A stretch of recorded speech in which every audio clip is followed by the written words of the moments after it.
So when we arrived, there was six of us. When we arrived in Maryland, our plane had actually had a tailwind. So we had arrived almost an hour earlier than we were supposed to. And so we got off the plane and we didn't have anybody to meet us because we were really early. And I was the group leader over our group, and I was like, great, now what do we do? I've never been to Maryland before. I don't know where anything is. And so I was like, well, we should just go get our luggage and wait with our luggage. So we went down and got our luggage, and we actually went out of the airport and stood in the waiting area for cars and buses to come by to pick up luggage, and went out there, put all of our luggage in a circle, and two of us would guard the luggage and the others would actually go around and talk to people and practice talking to people there at the airport to just start our missions. We were there, we should be starting. And so we would rotate who was talking and who was guarding the luggage, and we'd been there for probably about 45 minutes, and one of the other sisters had found a lady with a cell phone that they'd met on the plane and asked if they could make a phone call for them to call the mission home, because we had that number to call the mission home and let them know we'd arrived early. And so this wonderful lady was able to do that for us, and so we knew we were okay, and so we just kept guarding our luggage and talking to people. And finally we saw a couple of elders come sprinting across the way, and they were waving like, elders and sisters, we're glad we found you, we've been looking all over the place. And came out, and it was the assistants to the president, and they came out and introduced themselves, and everybody else showed up. President Sister Belliston showed up, and we all got in the van and drove to the mission home. But it was an exciting moment to know that we were there and we didn't know what to do, but we were missionaries, so we were going to do our job, and it just a fun little way to start a mission. So the mission, the Maryland-Baltimore mission, covers the northern half of Maryland, and then it also covers parts of West Virginia, and a little tiny bit into Pennsylvania, and a little bit on the eastern shore. And so I actually spent the first 9 months of my mission in the panhandle of Maryland, which covered part of Pennsylvania and part of West Virginia. The area out there is very, very country. There's a lot of trees, a lot of fields, a lot of dairy and beef ranches out there, and a lot of the members actually own dairy and beef ranches out there, and so we got a lot of experience meeting cows, and it was a lot of fun. And the more east you move in the mission, the more city it becomes. And so I also served in a Frederick-Gaithersburg area called Damascus, and that area had bigger homes. They were still pretty spread out. It wasn't a huge city, but a lot more than where I'd spent the first half of my mission. And then from there I was to Savage Mill, Laurel area, which is very much city. Columbia area, very much city there. And then also out to the Chesapeake Bay. I served on a little island out there and called Kent Island. And again, very different from anywhere else I had served. And the land there, it's so wet because it's an island completely surrounded by water, and it's not very high above the water level at all. And so the land is just so wet that when it rains, it just stays on top of the ground for a day, 2 days. It just pools there. And when it's not raining, you walk on it and it's spongy. And so being from Utah, where the ground is hard and dry, I'm used to solid ground beneath my feet and not having it move. And the ground there is very, very spongy because there's so much water in it that you can actually feel it moving as you walk on it, which was a very new experience for me. It's a big Civil War area, and so you go out there and everybody knows Civil War history, and I love history, and so that was something that really interested me, was because we'd be out there and they'd say, oh yeah, well this area was where this general brought these troops through and they all died, or they all survived, or this happened. And one of the areas that I served in was right next to what's called Antietam Battlefield, and I actually went there twice on our preparation day to be able to visit there, and that place is amazing. for any missionaries that are able to serve in that area around Antietam, I strongly encourage you to go there. There are tour guides there that are LDS, and they know a lot more of the church history that applies to the Civil War of those areas. And the spirit there is just very strong, that ground was hallowed with these people's lives. And that was something that every time I went, I just felt as like, this is ground that people died for, to be able to protect what they believed was right. And there's so many other areas. That Shenandoah Valley is part of the mission. There's Gettysburg is north of the mission. It's not in the mission. It's about 3 hours north of the mission. But just some of these famous places that you hear about that are just so much a part of U.S. history and who we are, and kind of the early stages of U.S. history. And the people there, they're very proud of that history. They're very proud to live in a place where they can say, I know that this happened here, or that I know that these people stood on this ground, or I know that these people prayed here, or that these people did this. And it's just a very culturally rich area because of all the history that is there. There's another place called Mercersburg, which is in Pennsylvania, which is in that little tiny bump into Pennsylvania. And in that area they have what's called Mercersburg Academy, and it's just this amazing little school that looks kind of like a castle. That was how I thought of it, as a castle. But a lot of people throughout history have been there. It's a very old school. And just kind of a fun fact for me, Jimmy Stewart went there when he was going to high school. And a couple, not presidents of the United States, but generals in some of the wars and things have gone to Mercersburg Academy and different places out there. And so it was neat to be able to, and there's plaques everywhere. You can go down a road and you'll see a plaque on the side of the road, and you stop and read it, and you read about the mill and what happened there and who was there. And you'll go down another 5 miles and there'll be another plaque on the side of the road. And so it's amazing just to see how much history there really is there. And it's a beautiful, beautiful area, and you can almost see it happening while you're standing there reading the plaques or hearing somebody talk about it, because it's still such a vivid part of their culture. Their state sport is jousting, which I didn't know that could be a state sport, but it's jousting.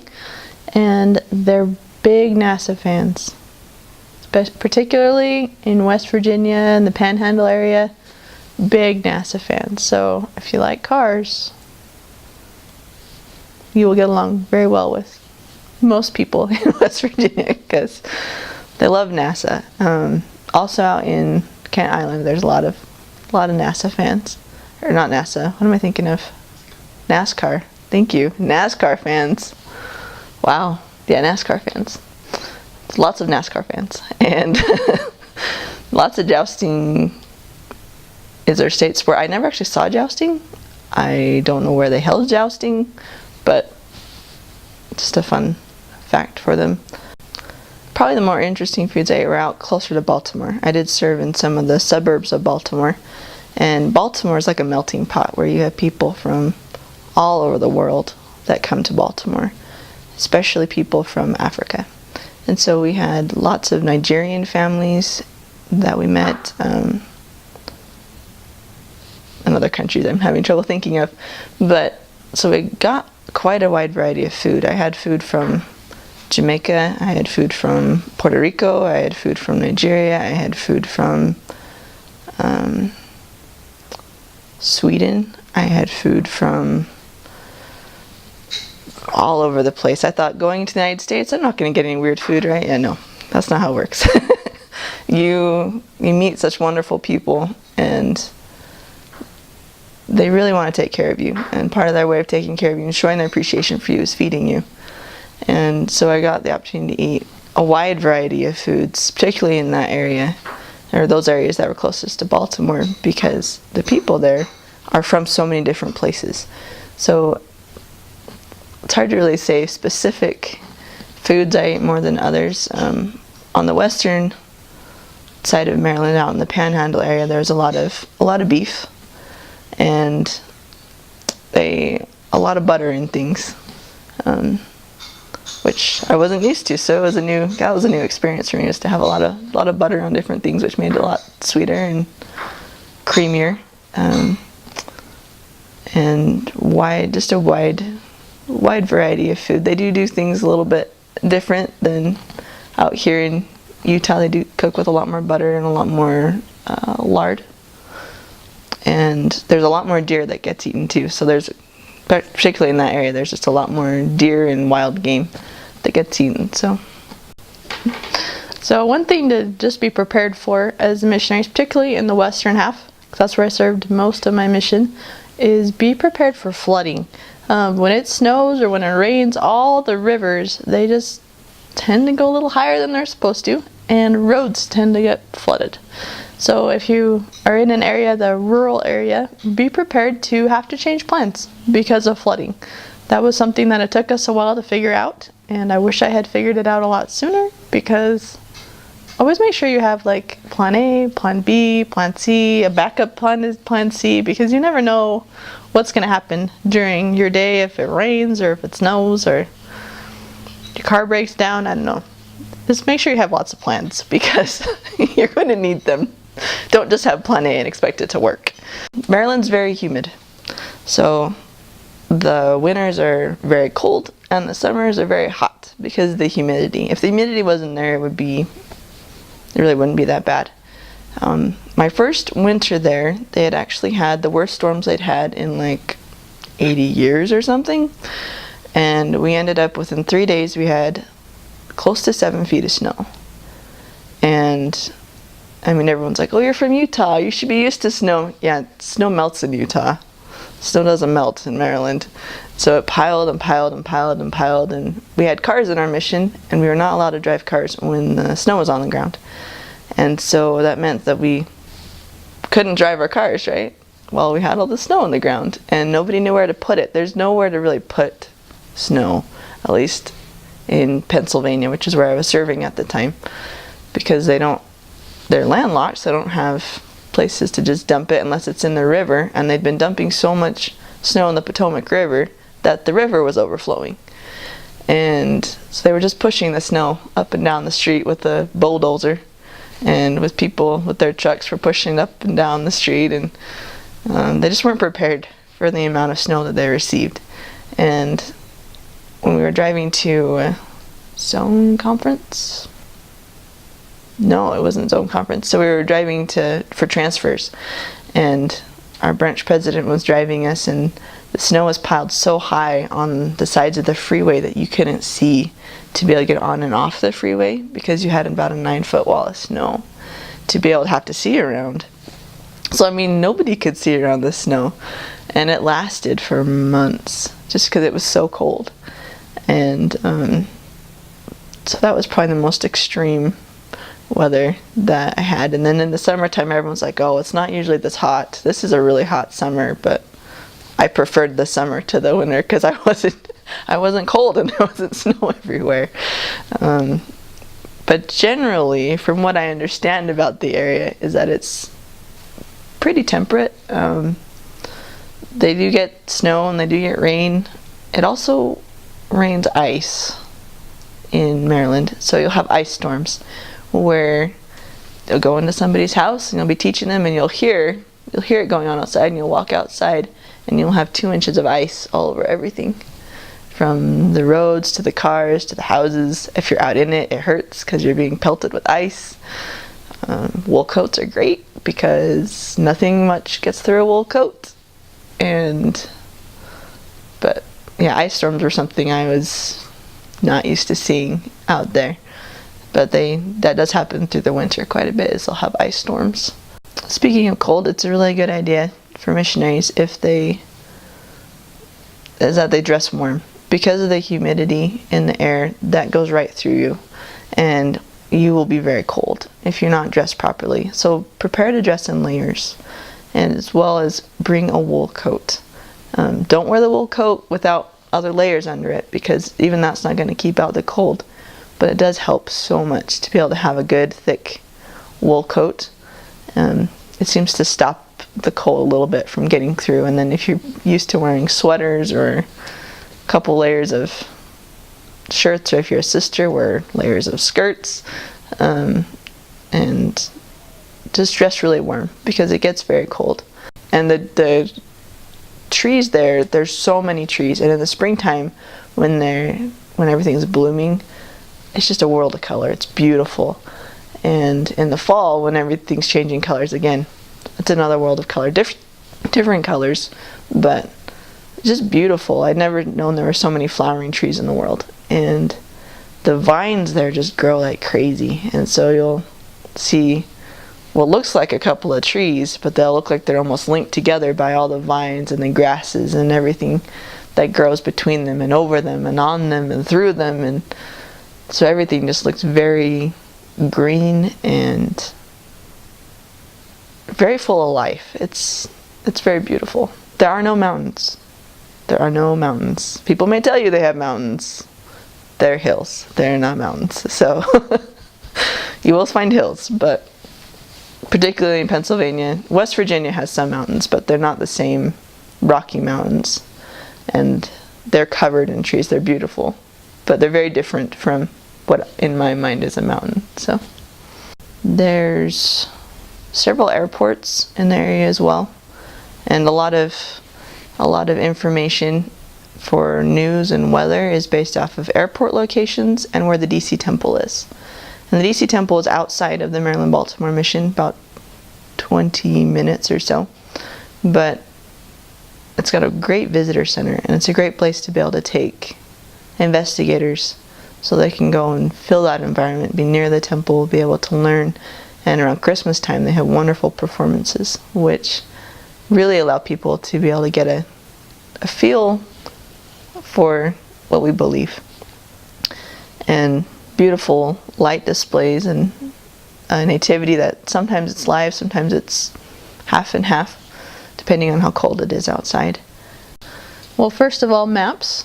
If you are in Maryland or Pennsylvania, you can get maps.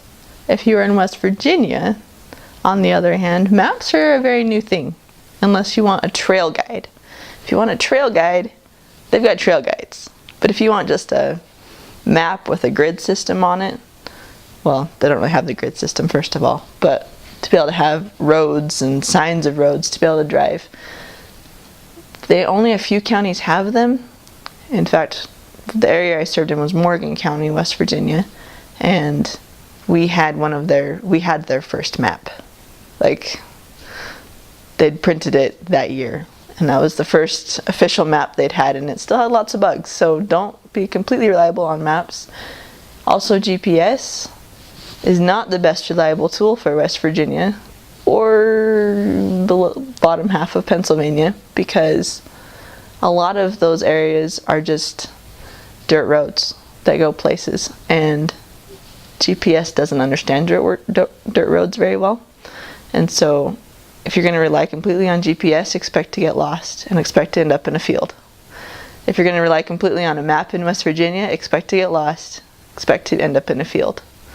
But if you are really good at talking to people, they will tell you where to go. So if you're looking for some place, they'll give you directions, and they might be something to the effect of, well, go down that road, take a left.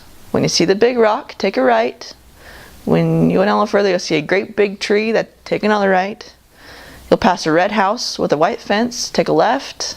I mean, that's kind of how directions work, because they just don't really have maps. And the addresses there have changed so many times for different postal codes, for fire codes, for just different systems. They've had their addresses changed so much that it's just easier to explain to somebody how to get there than what the address is, because addresses don't necessarily mean that that's really where they are. There's biggest wildlife are deer. There's white-tailed deer all over the place. In fact, the first time I saw one, because I'm used to mule deer, which are huge, the first time I saw one I thought it was a dog, because it ran just right across the road from one cornfield to another cornfield, and I just didn't have time to really look at it. And I asked my companion, and it's like, wait, that couldn't have been a dog. They didn't look like a dog. That's a deer. Come on. And I was, oh yeah, okay. But they're a lot smaller than mule deer. To me, it felt like it was about half the size of a mule deer. So if you're used to seeing the big deer we have in Utah, about half that size, but they're everywhere. There's so many of them. There's also fox and lots of opossums. I really wanted to see a live opossum. I did finally once see one live opossum. The rest of them were all dead on the road, but there's a lot of them. They have a lot of frogs. You can watch them just hopping across the road at night or in the sidewalk. They have turtles. They have skunks. They have lots of squirrels. They have a big variety of birds. There's cardinals particularly. There's a lot of cardinals and robins. And the robins look a little bit different than Utah robins. From what I remember, they're a little bit smaller, and their red breast isn't quite as defined. It's more fuzzy looking, splotchy looking, not quite as defined. And then they have finches and other colorful birds, and they're everywhere. They have a lot of cicadas, so you'll hear the sound of buzzing cicadas throughout the summertime in the trees. They have a lot of grasshoppers, a lot of beautiful butterflies. They have the big, I want to call them tiger-winged butterflies. I'm not sure if that's what they're really called, but just the big yellow butterflies or the big brown butterflies with the blue on the wings that are everywhere. They also have snakes, and there's a wide variety of animals, which is fun because I love animals. And so we'd see one on the side of the road, or there was one day we were driving home and there was a fox that actually came out of a cornfield and just sat there and stared at us for a while. And I was scrambling to find my camera, and of course by the time I finally got the camera out, then he turned around and went back into the cornfield. But just a lot of animals all over the place. Because it's a lot of farming area out in the western half, there's lots of horses and cows and sheep. And almost every home has a dog or a cat. So if you have troubles with dogs or cats, get over it now. Because you're going to find them everywhere. And yeah, there's animals everywhere. With the cold, of course, comes different illnesses that you want to be able to prevent. So well, try really hard to eat healthy. Do your best to be able to eat meals. There's some missionaries that didn't eat as healthy as they should, and they were sick a good portion of their missions. And it's no fun to be a missionary who's sick, or to have a companion who is sick, because you're not able to go out and work and to do what you need to be able to do. And you don't feel as productive or as efficient in what you've been called to do. I was actually out there during the swine flu scare, and I got swine flu and was very sick for a while, and well, for about a week. Very sick. I do not recommend catching the swine flu. And my companion and I were both sick as could be. But once we were better, I can tell you there's nothing like getting back to work after being sick. As soon as you're able, if you are sick, get back out to work, because that's where you'll find the most joy. And I can tell you, I found the most joy in my mission through teaching. When I wasn't teaching, I was having the roughest time. And being sick, you do not teach because you don't see people. So just do everything you can to stay healthy, as well as to exercise and to just follow the mission president, because he is concerned for you, and he knows his missionaries. So does his wife. They're very concerned. It's like you're their children. They're very concerned for you, and they want what's best. And if there's problems, let them know before they escalate or become something else. And the little white missionary handbook that they give you, everything in there is for a reason. And prepare now to be able to be obedient and to follow everything in there, because not only will that protect you, but it will keep you healthy, and it will keep you able to feel the Spirit and able to do everything that's required of you as a missionary. Also, there's not a lot of sidewalks or street lamps in that western half. And so if you're taking a family somewhere, make sure that you've got a good hand on them, and take flashlights if you're going to be out in the dark, because again, a lot of the roads are not well paved or well used, and you really want to make sure that you're safe, especially if there's a car driving down the road. They're not going to be able to see you if you're on the side of the road. There really aren't a lot of sidewalks actually through most of Maryland, unless they're in the very newer subdivisions. Then there's sidewalks and street lamps, but otherwise it's a good idea to get used to watching where you are compared to where traffic is, because there's not really a good walking area for people. And ask for directions. People are very friendly, and they're willing to give directions to just about anywhere. And especially since maps are hard to come by, make sure you ask for directions. And it's always a good idea to carry some, like a phone or something with you, just because lots of things are far apart, and sometimes you might feel like you're never going to get somewhere, and being able to have contacts or being able to find where things are is very handy. If you're closer to Baltimore, it's a good idea to keep your wallet somewhere where it's in a good, safe place, because it's a big city and there are a lot of pickpockets and other things that happen. Also, there are certain parts of Baltimore that you probably shouldn't take a family into. They're just not safe. But in the country areas, it's not really so bad. And as long as you're staying in good lighted areas, you're usually pretty safe. Listening to the Spirit is very important as a missionary. Well, as anybody throughout life, it's so important to be able to listen to the Spirit, because the Spirit can guide you in ways that you would have never thought. There was one night where we were planning and preparing for the next day, and we had our big map out that we were looking at, and we had felt like we needed to be in a certain area, and so we were mapping out who we were going to see, and I felt very strongly that we needed to go to this other area. And this other area was on the border of our area, quite a ways away from where we had prepared to be that day. But I felt like we needed to go there. And I felt particularly like we needed to see this member family that lived there, this couple. And we were like, well, it's kind of out of the way. But I just kept having that feeling throughout planning. We needed sometime during that day, we needed to stop in. And so we went through our next day. Things were going well, and then towards the end, things started falling through. And I looked at my companion and I said, well, we should go and visit the Carters. And so she was like, well, okay, I guess you felt like that yesterday, so I guess we should go. So we got into the car and we drove up to this area, and it was, miles are sacred with a car, because you can only drive so many miles in a month.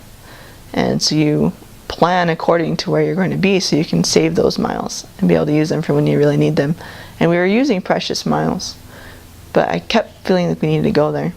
And it was dark. It was about 8:30 at night, and we walked up their driveway and we knocked on the door, and a minute or two went by and it was opened by Brother Carter, and he just looked at us and he said, how did you know? And we're like, how did we know what? And he explained that they had just barely been praying for help and guidance and some inspiration. And when they had said amen, they heard us walking up their sidewalk. And he went in and talked with them and shared a message. And they were struggling with some personal things in their life. But it was as if we had the opportunity to be their answer to prayer. And the timing was amazing. The Spirit can do that. Timing is nothing for the Spirit. And we were able to be an answer to their prayer that day. When I had sent in my papers, I was actually worried that I would get sent out of the country. There's just a lot of unrest going around the world, and I really actually wanted to serve within the United States. But I wanted to serve Spanish speaking. That was kind of what I was hoping, so I would learn Spanish and be able to get that experience. And so when I got my call, I actually got it on the 4th of July. And well, that was the time I finally had it in my hands to open it. And I opened it, had all my family around, and our neighbors, the husband of which had just barely gotten baptized the week before. And so it was neat to be able to have him there as I opened up that mission call. And as I opened it up and read, when asked, called to serve in the Maryland, Baltimore mission, I just knew that that was the place I was supposed to go. And I had this thought in my head, I think that's where my grandpa served.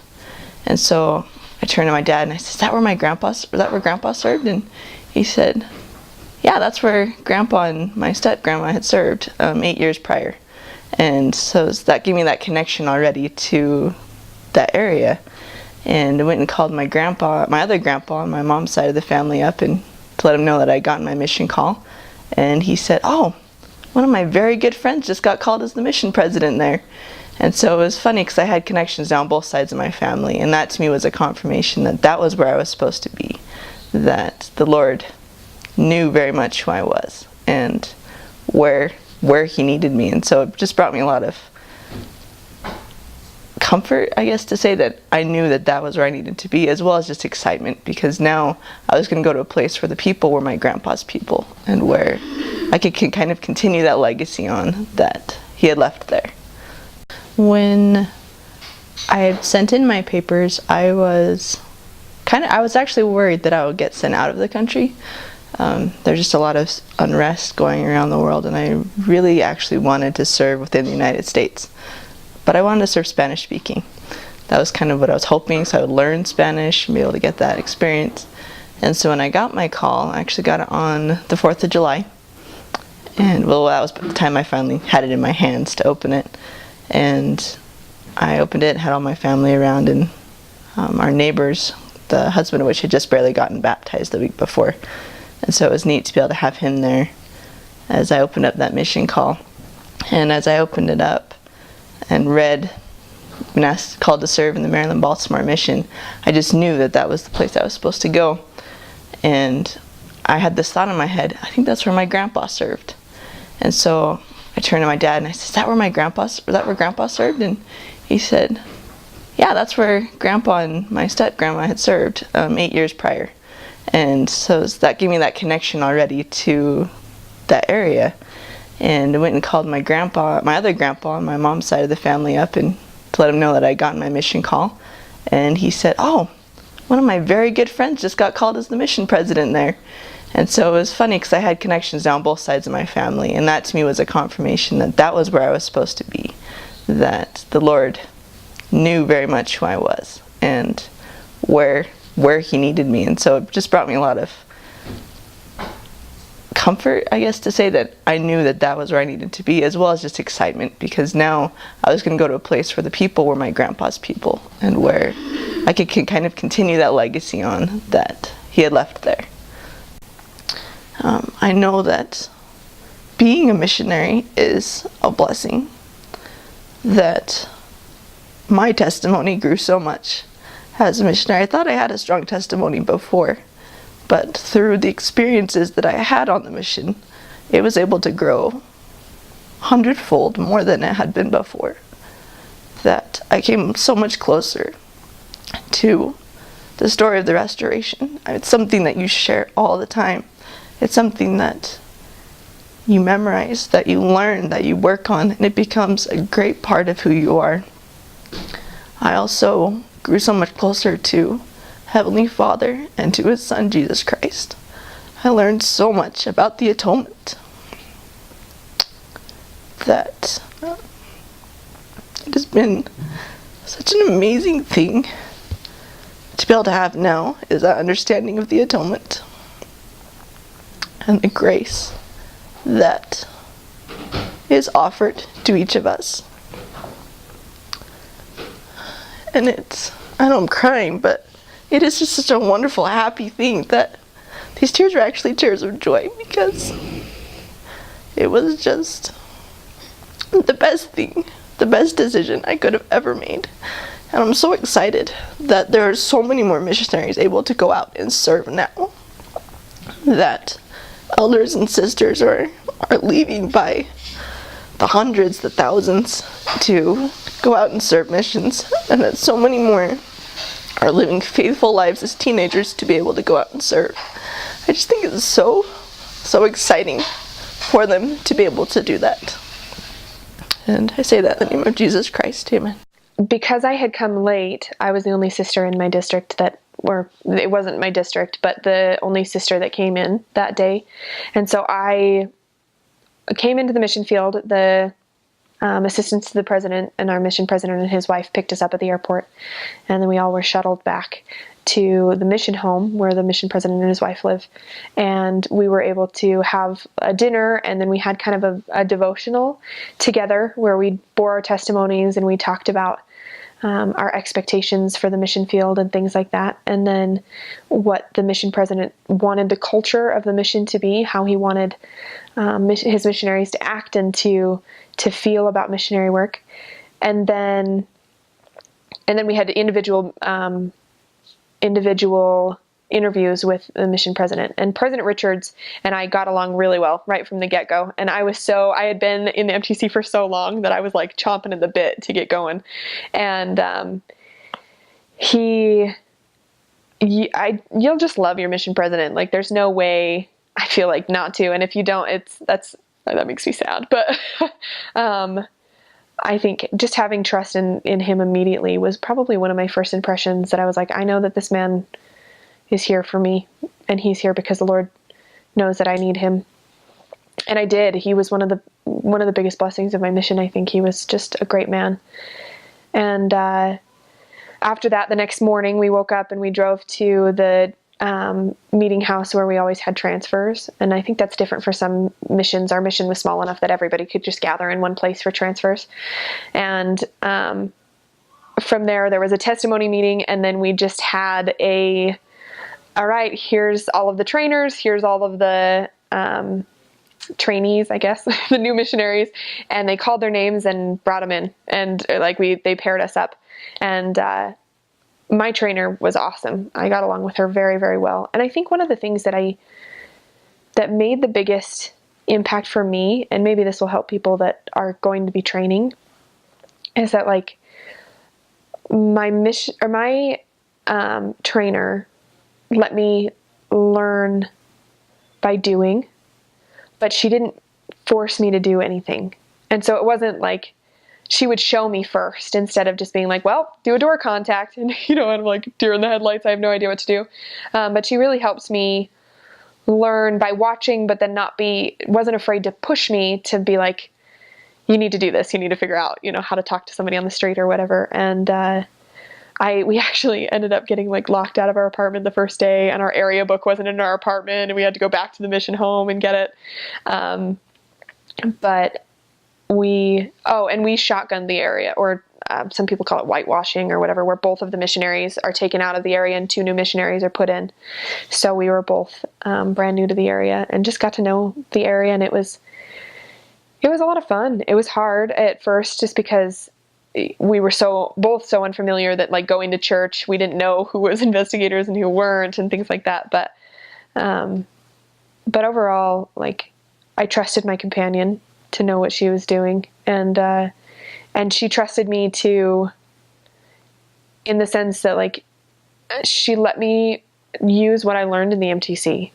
There wasn't any of the well, that's not how we do things here. It was just you clearly are fresh from, the source, and we want you to use what you know. And it was just very beneficial for me. It was exactly what I needed. The mission covers almost all of Maryland. Southern Maryland isn't in our mission. That's in the Northern DC mission. So it cuts off almost at the temple. So our mission doesn't have the temple in it, the DC temple in it.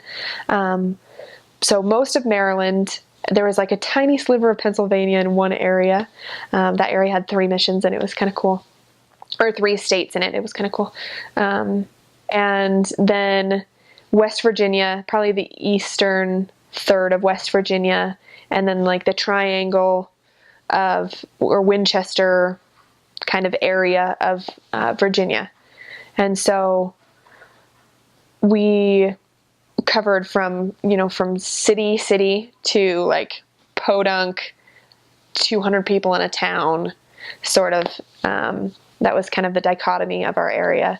And so you could go from city to nowhere in one transfer. It was really easy and really a lot of fun because we got to see a lot of diversity.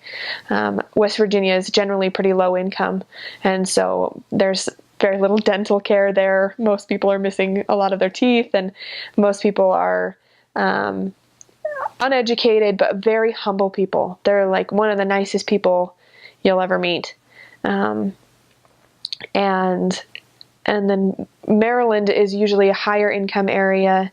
They have they're just more affluent, better education, and usually a little bit less willing to listen, just because many are pretty content with their lives. But overall, like, the work in any area was generally relatively equivalent to how many people you were willing to talk to and how hard you were willing to work, because every area was successful if you did that. And then population-wise, there aren't a ton of members, but there are quite a few wards, and I think there were 5 stakes in my mission. Let me think. Annapolis. So there was Annapolis, Baltimore, Winchester. I think there were 2 more, but I can't think of all of them right now. And with the number of people, there were quite a few wards, but there were a couple of branches further west into West Virginia and Virginia. And there were a couple of Spanish branches and things like that too. But other than that, there weren't really any language branches. And then missionary size wise, we went in the time, because the age change happened while I was out, and we started with about 150 missionaries, and now we're sitting at about 250, 300 including senior couples, which the senior couples are the best people in the world. If you can be best friends with the senior couple, do it. Because they're so fun and they're just great people. I had to ride a bike on my mission, and we rode in skirts. And there were a couple of things that we did. A lot of sisters would try to clothespin the middle of their skirt so that it wouldn't blow up. And I always was kind of like, the Lord either wants me on a bike or he wants me modest. He can't have both all the time, and that's not entirely true, but it just didn't work most of the time with the safety pin between the skirt. And so my companion and I actually would sew, we would let down the hems in little parts of our skirt and sew rocks into the hem so it would weigh down the skirt so it wouldn't blow up in the wind. And that was really helpful, because that way we didn't have to pin it together or do anything. It just stayed down.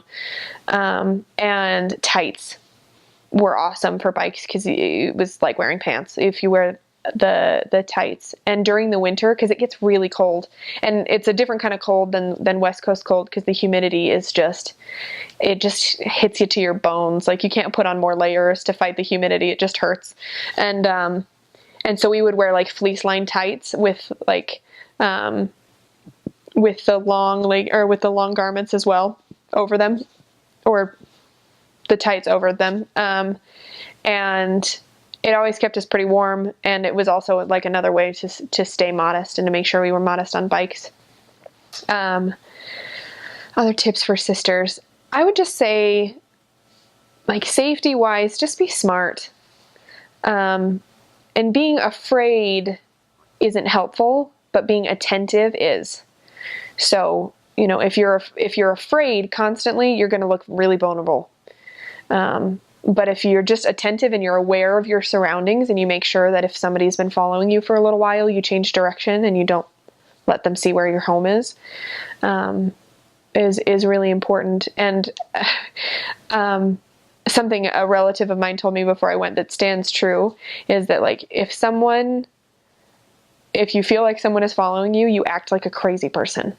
You start talking, you start twitching, you start doing things that are just erratic, because people don't mess with crazy people. Even criminals don't want to mess with somebody that's going to go crazy on them, And So that was always a pretty good safety tip. Members will try to give you pepper spray, but pepper spray really isn't that effective because you have to like get it out of a little case and stuff like that. So I mean, if it happens, sure, but I never had a problem or needed to use pepper spray, but I never really felt like it would be effective. Another thing for sisters, shoes are really important, but they don't have to be hideous. I had a really hard time wearing shoes that were really ugly. I didn't feel good about myself in them, which is super vain and kind of shallow, but like, if I didn't feel like I looked good, I wasn't going to be effective. And I've noticed that like, as a missionary, on the days that I got up and got ready, instead of was just like, I'm a missionary, I have no one to impress, I was more effective because I felt like I was taking care of myself and that I felt like I represented the Lord better that way. But I also chopped my hair and I hated it. So unless you know that you look good with short hair and you'll like it, I would suggest being careful about impulse haircuts as a missionary. And then, I don't know, other things for sisters. Wear skirts with pockets. Oh my goodness. Skirts with pockets. I bought so many ugly skirts just because they had pockets, and it was totally worth it. Because having like another hand or another thing to hold things is so much easier because your bag will get full. And so having like a pocket for cards, like Mormon.org cards or referral cards was so handy because that way you didn't have to be like, wait, just a second, I'm going to get into my bag. And it was just like, here you go, and to keep your planner in and things like that. Do not stretch for exercise. Oh my goodness. I saw so many sisters try to pull that off, and so many of those sisters gained like 30 pounds. Like, just do cardio. That's really all you need to do. Do cardio. Run, do jumping jacks, jump rope or whatever, but so many people try to be like, I'm stretching, and that is not exercise. So don't stretch for exercise. One thing that was really significant, and this was more in relation to getting along with companions, and that has blessed my life ever since, is that you cannot expect people to read your mind. And so you have to tell people what you need, and you have to tell people, specifically your companion, you have to tell your companion if something is wrong or if they're doing something that bothers you, and you have to tell them in a straightforward way. There were times where this is such a sister thing, not an elder thing at all, I'm sure, but there were times where I would have a really bad day, and I would just be like, look, after we're done planning, and these were with companions that I was really close to, but I just need you to play with my hair for like 10 minutes. I'm tired, I'm exhausted, and that's what I need. And it was just so much easier because it allowed me and her to meet each other's needs in a way that was productive, that allowed us to relieve stress, and that didn't keep us guessing, and those were things that were important too. In like, I would tell my companions, in companionship inventory, just being honest and being like, I love you. You have to put the toilet paper back on the roll. Like, it's really important to me. Or on things that weren't important, you just don't say them because you get over it, But I think being absolutely honest and not expecting people to read your mind and not expecting people to be like, you did a great job, when they don't know that that's what you need to hear. Like, sometimes I would be like, Sister Bowman, or whoever my companion was, Sister Bowman, I need you to tell me that lesson went awesome because I need to hear it from somebody other than myself, or I need you to tell me how I can improve that lesson. And then take it with honesty. I think women have a tendency to think that if they ask for compliments or if they ask for advice or those things, it's not as genuine. And that's totally untrue. And that applies to, your companions, that will apply to your future husband, that will apply to, whoever you associate with. And so that's really important. So I served in the referral center for 2 weeks before I went into my regular mission. And while I was there, we talked to 2 or 3 people at a time all day. And so we'd have like 2 or 3 chat conversations going on all at the same time. And I remember talking to this man, specifically asking about missionaries for his wife. and didn't think anything of it. That happened quite often, and so we would refer missionaries to them and move on. And my first day in the field, because I was delayed, our area was closed. And so by the time we got there, they opened it again, and we went in and served. And my first night in the mission field, and my very first lesson that I taught was to this woman whose husband was a member and hadn't been active. And she had ordered the missionaries, is what they said. We ordered you guys. And so we came and we taught her, and she was amazing. Just absolutely prepared. It was remarkable. And she studied more than anybody I ever taught studied. She would look up things. One time we were walking through the house, and my companion was walking in front of her, and she was like, "Sister Bybee, I can see the backs of your knees." And she had like looked up the clothing regulations for missionaries even. And we were just like, what? Who is this person? It was amazing. And about 2 weeks after we started teaching her, we were talking one day, and I think this was before we had realized that they had talked to the missionaries online, because they had been sent the bishop's phone numbers, because the person that was talking to them online, who ended up being me, was not sure which boundaries they lived in. So both of the bishops came, met with them, figured out whose boundaries they were in, and then called the missionaries. And so I was ironing for them, doing service, and they were talking, and they were like, "Yeah, 2 bishops came." And I kind of stopped, and I was like, "What?" They were like, "Yeah, we were talking to somebody online, and they sent 2 bishops' numbers." And I was like, no way. Because when I was in the referral center, I hadn't realized that West Virginia was in my mission. So it just didn't even occur to me to be excited about talking to somebody in my mission. And I was like, no way. Do you remember like what their first name was? And he was like, I want to say it started with an E. And my first name is Elizabeth. And I was like, oh my gosh, I referred you to me. Like, it was amazing. So I had talked to them online and sent the referral, and I was able to go teach her, and she ended up being baptized and is still active. And was just it was just such an amazing moment. And that was really, for me, the Lord's way of confirming that, like, I hadn't failed. Because I felt like when I stayed in the MTC for so long, like, somehow the Lord was like, you are not ready. I've got to hold you back, you know? And so that was the Lord's way of being like, my timing is correct. And that happened a lot on my mission. This is just a crazy circumstance. Missionaries get into the most ridiculous circumstances. I don't know how. There were so many times where I was like, I would never have been in this situation if I had not served a mission. Like, how does this happen? And so we were trying to get to the temple because we had permission to go to the temple if one of our investigators was going through. And so we're on our way to the temple, and the only member that could take us had to stop and do a polar bear plunge before we went, and in the bay, in the Chesapeake Bay. And it was December. It was December. And it was just this huge event. And so she was like, you have to come with me, but you can go. And we had permission to do it. And so we went, and it was a den of iniquity. It was this huge, like, event thing for the Special Olympics, to raise money for the Special Olympics. But there was so much happening there that was not okay. And there was alcohol everywhere, and we could smell pot, and like half naked people everywhere. And we were just like, oh, where are we? It was crazy. And so we were like, and we had parked like a mile away from where we were. And so we had to walk back, and on our way back, and we were with the member, and on our way back, this person stops next to us in their car, and they were like, do you want to ride?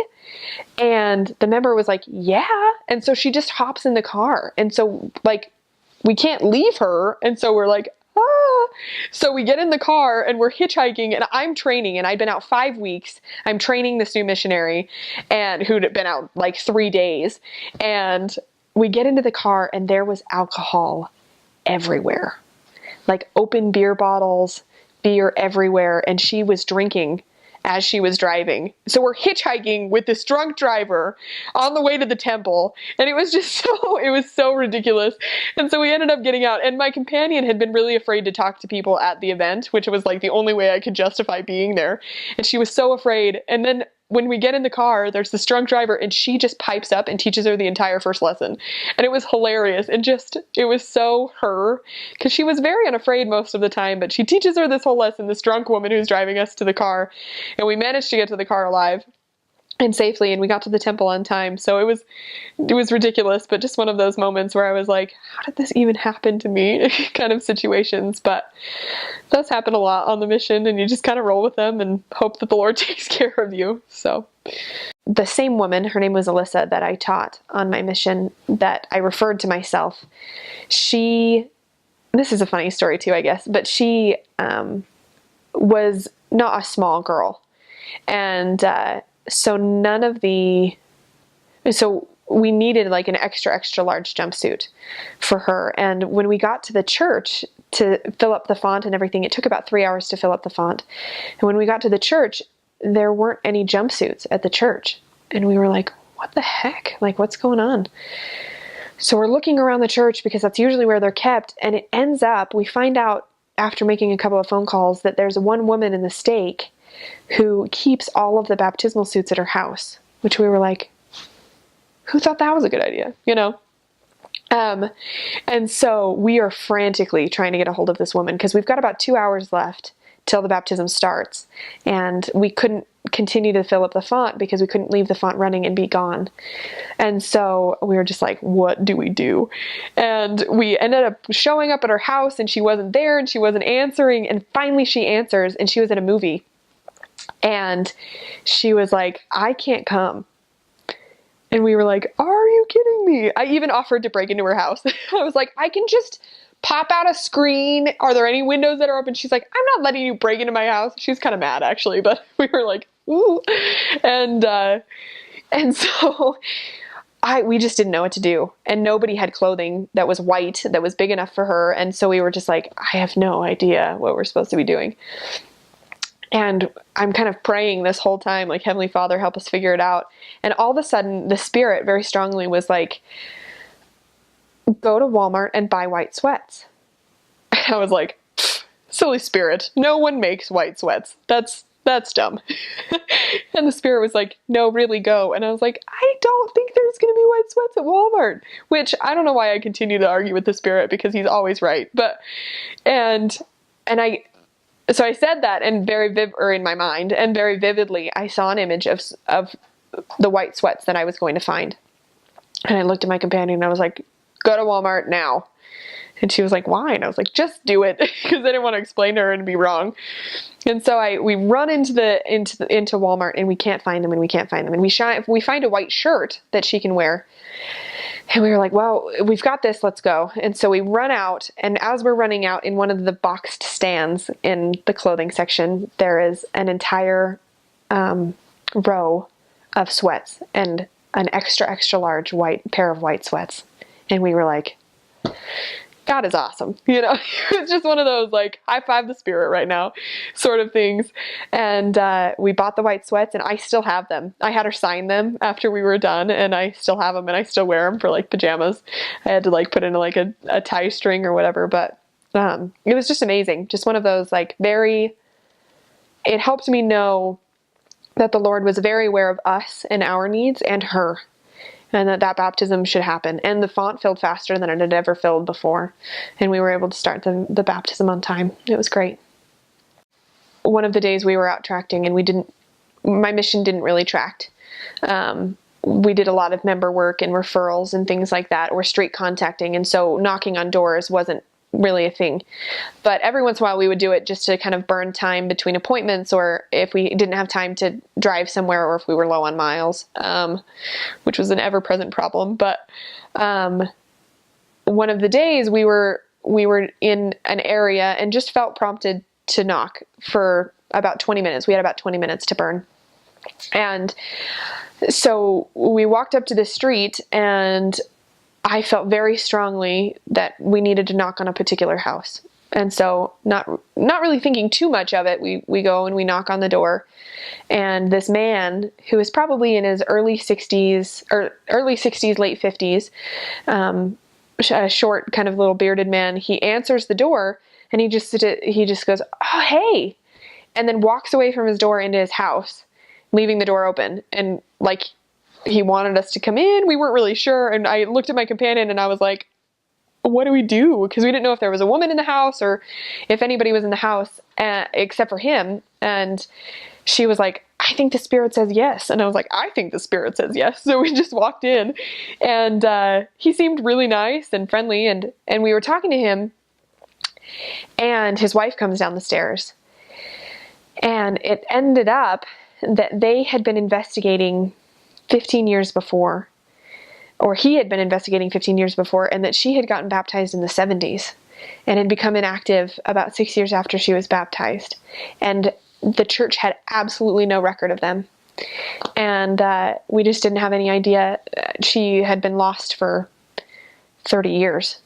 And so it was just amazing, because we ended up teaching him, and he actually had thought he'd been baptized, but he had been baptized into the reorganized church when he was a kid.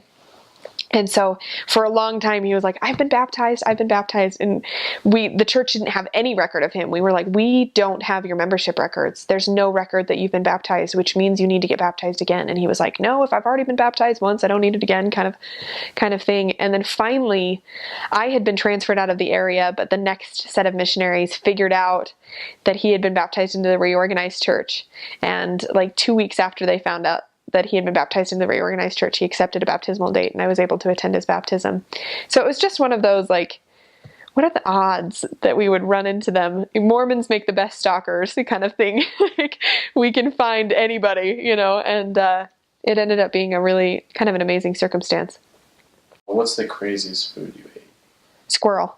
I had squirrel in West Virginia. There's squirrel season from June to October, and it was great. It was like chicken, but really greasy. I mean, I wouldn't make it for myself, but it really wasn't bad. Crazy experience.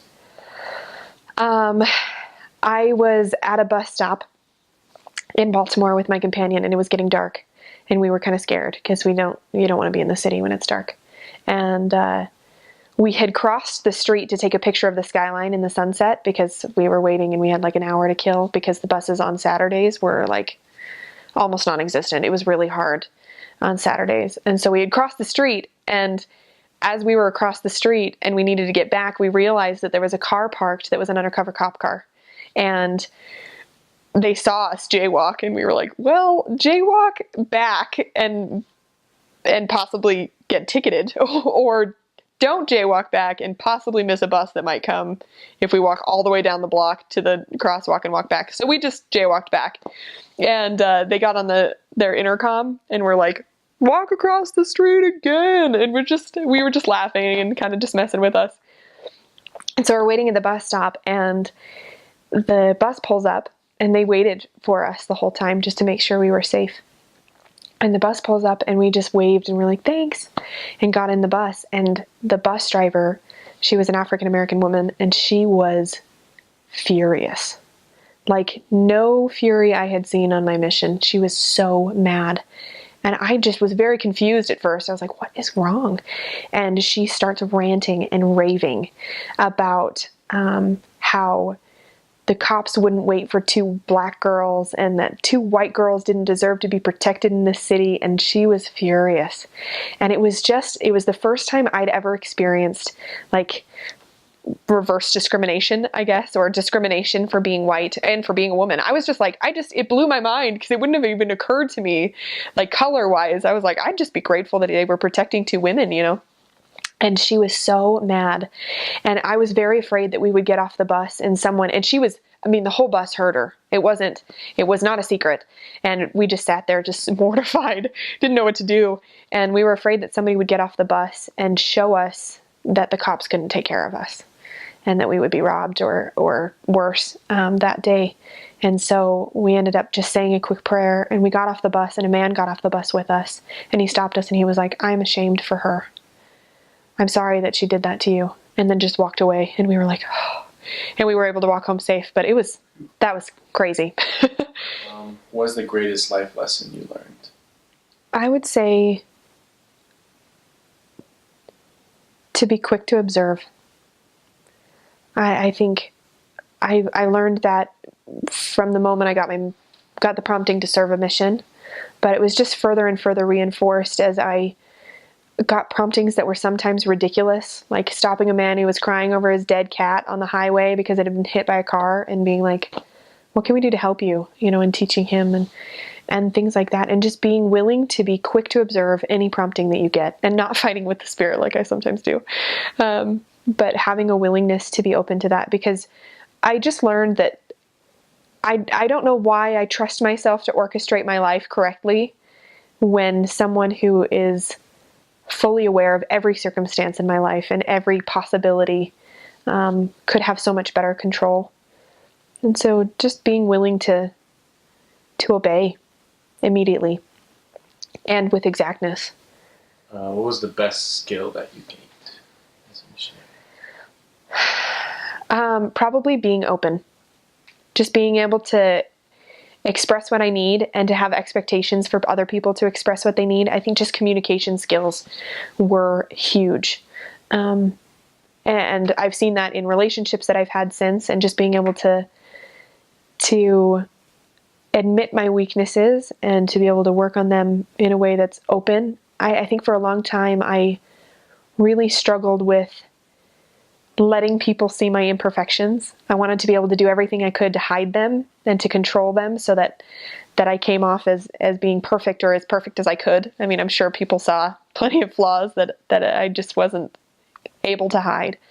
But I think being okay with being imperfect, and that I don't need to be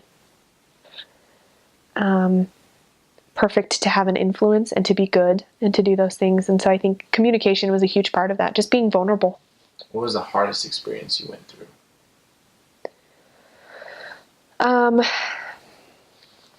There was a time on my mission where some of the missionaries that I was living with and that I was surrounded by weren't being obedient. And I was in a leadership position at the time. I was sister training leader with my companion. And so we were bringing sisters into the apartment that we were living in, that we were training to be more obedient and to show what missionary work should look like. And the sisters that we were living with weren't upholding the standard that was appropriate for a circumstance like that. And we had gone to our leadership, the elders that were district president or district leader and zone leaders, and didn't receive the support that we felt was necessary for a circumstance like that. And so a lot of things ended up happening, and it wasn't nothing severe enough to be detrimental to their salvation happened, but mistakes were made, pretty big mistakes. And it was hard because we didn't have the support from our leadership. And I think I don't blame them in the sense that I have hard feelings or I think they were terrible missionaries or anything like that, because everybody makes mistakes and everybody has a lot to learn. And it taught me that I needed to remember that they were 19-year-old boys that were trying to do something really important and maybe had no examples as to how, and things like that. But I think the hardest thing was not being able to do kind of my job as a missionary, because the people around me weren't upholding their calling. And that sounds kind of critical, and I don't mean it that way, but it taught me that I needed to be and live as the missionary that I expected others to live as. And it showed me how important obedience was, that it was just crucial.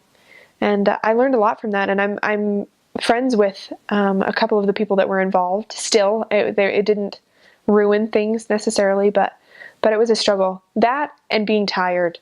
I was tired all the time, and it was just unbelievable. And so that was hard for me too. But those two things, I think. Take naps during lunch. It's okay to take naps during lunch. If your mission president says it's okay. My mission president did. But we were so tired all the time that just having a 20-minute power nap was perfect, because it gave us energy to go throughout the rest of the day. And then the other, for those preparing, like, study the Bible. Like, you need to have an understanding, and you need to have a testimony of the Book of Mormon. But I got so far with people because I knew what they loved. Like, I knew that they already loved the Bible, and I knew why, because I learned to love the Bible and to study the Bible. And I wasn't familiar with the Bible before my mission, really. I had some basic understanding, but I couldn't tell you, what Genesis was as compared to Deuteronomy or anything like that. And so having an understanding of both the Old and New Testament was really beneficial for me. I am so grateful that I got sent to the mission that I did. A huge part of that gratitude is because my mission president is amazing. Mark Richards is his name, and he just changed the mission. It was relatively obedient when we got there. I think years before it had been kind of a struggle in obedience. And the mission president before was good, Elder Belliston, or President Belliston. He had started the cleanup and had done a really good job. And then when President Richards came in, he just harnessed the obedience and the miracles that come with that, and just turned it into something amazing. We were a very powerful, spiritually powerful mission, and I love him. And I'm sure that the next mission president will be able to, keep up with it just fine. He comes home in June, so it won't be very long. But with that, we had an incredibly obedient mission, which was just so exciting for me, because I figured, like, why would you break the rules if you're already committing 1.5 or 2 years of your life to something? It just didn't make sense to me.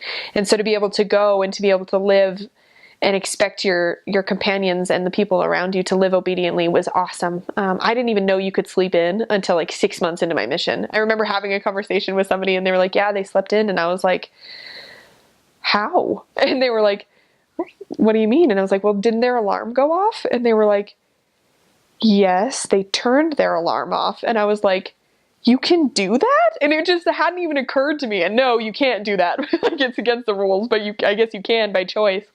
But we just had a strong mission, and the people in the mission are amazing. Like I said before, like, I moved around my mission a lot. I served in 8 different areas. And I was never anywhere longer than 12 weeks, which is really unusual. Most people stay in at least one area for close to 3 months, 4 months, sometimes 6, sometimes longer. But I moved around a lot. And a lot of the areas that I was in struggled with trust between the members and the missionaries. And President Richards brought a lot of focus into having good relationships with the members, because the members were key to finding good people. And so I was able to help a lot with that. And the member work there is amazing now. We have a lot of referrals and a lot of trust and just great relationships with people like that. And there are remarkable people, equally remarkable people everywhere you go. And so every area that I was in, I had just incredible people that would baffle me and that would surprise me and strengthen me. And only the best missionaries get sent to Baltimore. So your companions will be great. And it's just, I don't know, there's something beautiful about it. And it's just gorgeous. The trees there in fall in Baltimore is awesome. Or even in any of the surrounding areas, it's just beautiful. There's more trees than they know what to do with, pretty much. And the sunsets are gorgeous, and it's a great place. I love my mission and everything about it. I know I said in one of the previous videos that I had been disappointed that I got called, and ever since then, like, I know that was where I was supposed to serve. And I know that, like, I think every mission will feel that way for whoever serves there. But there were people there that I needed to teach. I mean, Alyssa, the one that I referred to myself, and so many others that just, I got the privilege of teaching the people that the Lord knew I needed and that needed me. And it was great.